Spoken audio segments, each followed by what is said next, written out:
Você é aquele tipo de pessoa que planeja muito, coloca as coisas no papel, faz lista de tarefas, estabelece resoluções de ano novo, mas que não consegue superar essas intenções, levando-as ao âmbito do comportamento, como se diz na literatura científica, você não consegue superar esse intention behavior gap, né, que é esse gargalo, esse ato que há entre a intenção e o comportamento. Vamos colocar as coisas aqui em seus próprios termos, né? Nós temos que entender que nós, seres humanos, no geral, temos essa tendência. Nós adoramos fazer planos, nós adoramos colocar as coisas no papel, nós adoramos estabelecer intenções, mas temos dificuldades de superar essas intenções levando-as para a prática. Não sou eu apenas que estou dizendo isso. Se voltarmos lá atrás e tomarmos o que disse Aristóteles, ele já falava em acrasia, que é quando nós agimos contra o nosso melhor julgamento. O que significa agir contra o seu melhor julgamento? Significa que você estabeleceu uma coisa, você julgou para si mesmo algo no sentido de vou fazer isso, e você fez algo contrário àquilo.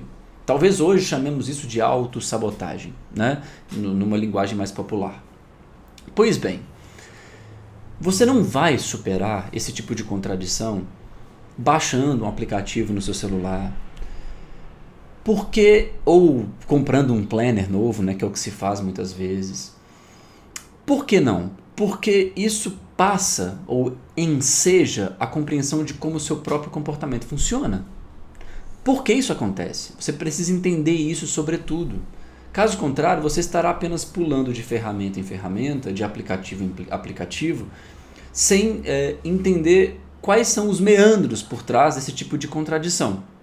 O que eu pretendo te mostrar nesse vídeo é por que isso acontece. Agora você vai entender por que é tão fácil criar planos e tão difícil executá-los. O que nós precisamos entender num primeiro momento? Isso é fundamental, tá, gente? Primeira compreensão, somos seres finitos. Finitos em que sentido? Nós temos limites no que tange a nossa energia metabólica, né, cognitiva. Então, eu quero ler 10 livros num dia, eu quero passar o dia inteiro estudando. Esse tipo de ambição é um tanto complicada, porque de fato isso consome nossa energia.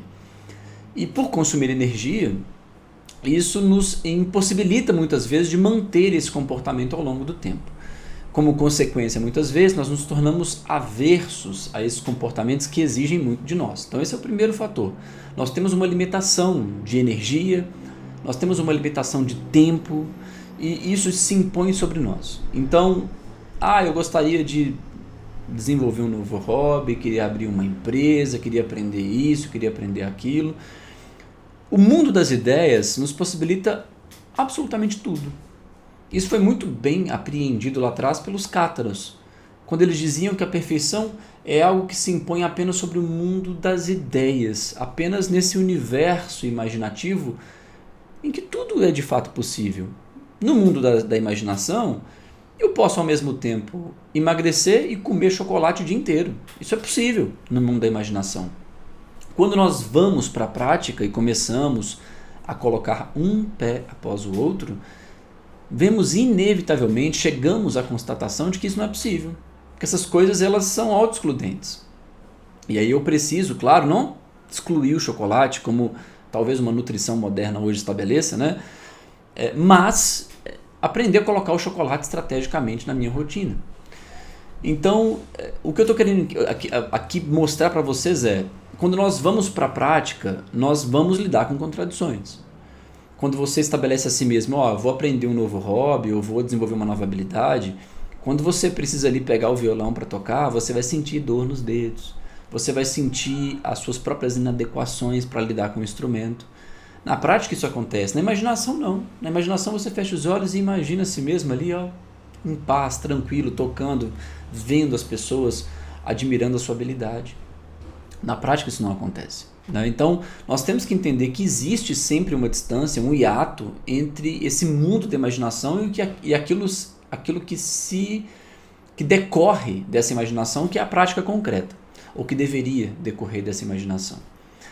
Esse é o primeiro ponto. Segundo ponto muito importante que precisamos entender é que tudo aquilo que nós precisamos fazer, toda tarefa, ela carrega sempre um certo grau de desejo e um certo grau de aversão. Quando eu comecei a gravar esse vídeo, quando eu pensei, melhor dizendo, em gravar esse vídeo, isso me colocou num certo estado emocional. Você sente uma coisa quando você pensa, olha, eu tenho que fazer isso, eu tenho que escrever aquele relatório, eu tenho que começar a ler aquele outro livro. Você sente alguma coisa pelo simples fato de ter que fazer algo no futuro. Isso é chamado de codificação preditiva. Então nós, com as coisas todas com as quais nos relacionamos, nós temos uma relação afetiva, né? Que pode nos evocar mais desejo ou mais aversão, a depender dessa valência emocional, que é o termo técnico, mas nós temos que entender que tudo aquilo que precisamos fazer carrega uma determinada valência. Desejamos mais ou menos, somos mais ou menos aversos a essas tarefas. Por que isso é importante? Isso é importante, e aí nós vamos talvez aqui no cerne da questão, porque faça um exercício simples. Eu acho que isso é mais didático do que eu aqui simplesmente explicar, ou apenas explicar. Faça uma lista de coisas que você precisa fazer, ou que gostaria de fazer, ou que deveria fazer. E observe essas coisas sob a luz da aversão e do desejo. Você vai ver que algumas coisas lhe causam uma certa aversão, outras coisas lhe causam mais desejo, e aí você começa a perceber que, de fato, as tarefas com as quais você se relaciona todos os dias, todas elas vão carregar um certo grau de desejo e aversão. É curioso isso, e eu gosto sempre de fazer menção, que no Zen budismo, por exemplo, eles têm práticas para desenvolver aquilo que é chamado de equanimidade. O que é equanimidade? É a capacidade que se pode desenvolver, segundo eles, de fazer qualquer coisa com a mesma postura do espírito, digamos assim. Então você não fica lavar louça ou jogar videogame, são coisas que você simplesmente faz sem tê-las como algo que você quer muito fazer, que você deseja muito fazer, esta ou aquela coisa que você é completamente averso a ela. Esse aqui é só um parênteses que eu abro, que talvez nos peça uma discussão a posteriori. Então, entendendo que toda tarefa tem um certo grau de desejo e um certo grau de aversão, o que a gente tem que fazer? Nós temos que, por intenção, incrementar o desejo para que possamos, então, ter mais ímpeto para executar uma tarefa. E aí nós temos algumas formas de fazer isso. Algumas dessas formas eu já tratei num vídeo aqui mais detalhado em que eu falo sobre a teoria da autodeterminação, né? Como que nós podemos atuar sobre a nossa motivação, como que nós podemos trabalhar a nossa motivação. Quem não viu o vídeo sobre Self-Determination Theory, né, que é a teoria de autodeterminação, eu convido vocês a assistirem porque é um vídeo bastante oportuno. E nós temos que trabalhar também na redução da aversão. E como que a gente reduz a aversão? A aversão, geralmente, ela tem uma assinatura. Se eu compreendo que eu sou averso a algumas coisas, e aí nós começamos a entender também, e eu acho que vale esse brevíssimo comentário, começamos a entender por que procrastinamos. Muita gente acha que procrastinação é falta de tempo, é falta de organização, é isso, é aquilo, é falta do método perfeito de produtividade, é falta de um aplicativo tal que vai te permitir tomar controle sobre a vida em sua totalidade. Há esse tipo de ilusão, né? E procrastinação não é isso. Quando nós vamos no seio da questão, nós vemos que a procrastinação é um problema de autorregulação emocional. E eu já falei sobre isso aqui em outros momentos. Por quê? Porque nós temos aversão por algumas tarefas, e aí quando nós sentimos aquele incômodo pelo simples fato de pensar em fazer a tarefa, todos nós passamos por isso, como eu disse, eu precisei em algum momento pensar em gravar esse vídeo. Então, antes de fazê-lo, isso foi mera intenção. E quando eu pensei, eu senti, nossa, eu tenho que preparar os equipamentos. Eu tenho que ligar a luz que vai me iluminar durante a gravação.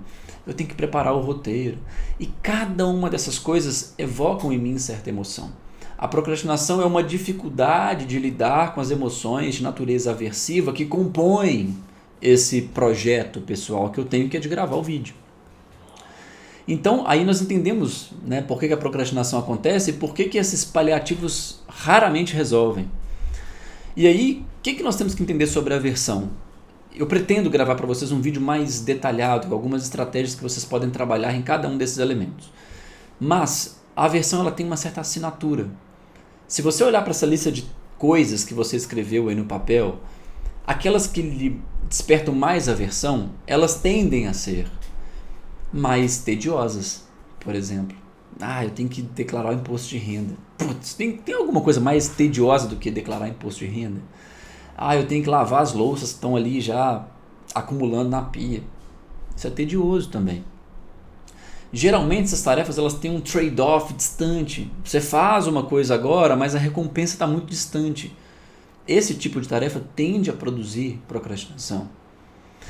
Mais do que isso, essas coisas elas podem nos causar certo embaraço. Então gravar um vídeo como esse aqui, para dar um exemplo, me submete à opinião pública. Então eu posso ser criticado, eu posso levantar todo tipo de constrangimento por parte das pessoas, e isso pode gerar em mim uma certa aversão a fazer aquilo, né? Coisas difíceis, eu falei aqui de aprender a tocar um instrumento musical.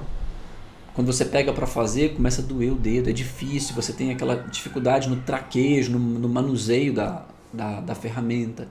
Então coisas difíceis, tediosas, com trade-off distante, dentre outros elementos que a gente vai discutir num outro momento com mais detalhes, essas coisas vão produzir mais aversão. Então o que nós temos que fazer? Nós temos que atuar nesses elementos preferencialmente, identificando-os e manejando eles, e há técnica para isso, de modo a atenuar essas contradições, né?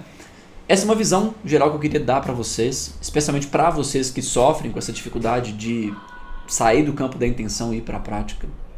Como vocês sabem, eu tenho um curso completo sobre a ciência da procrastinação, que é o Ímpetus. Eu vou deixar para vocês aqui fácil na descrição desse vídeo. Quem tiver interesse, acesse, leia com calma. Se for para você, será um prazer recebê-lo no Ímpetus. Lá eu vou tratar disso com todo o rigor necessário, todo o rigor que o tema pede.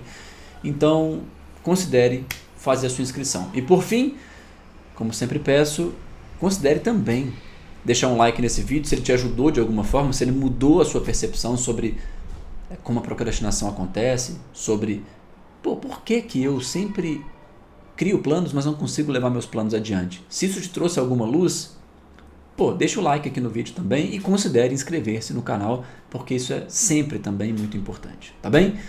Te vejo então no próximo vídeo.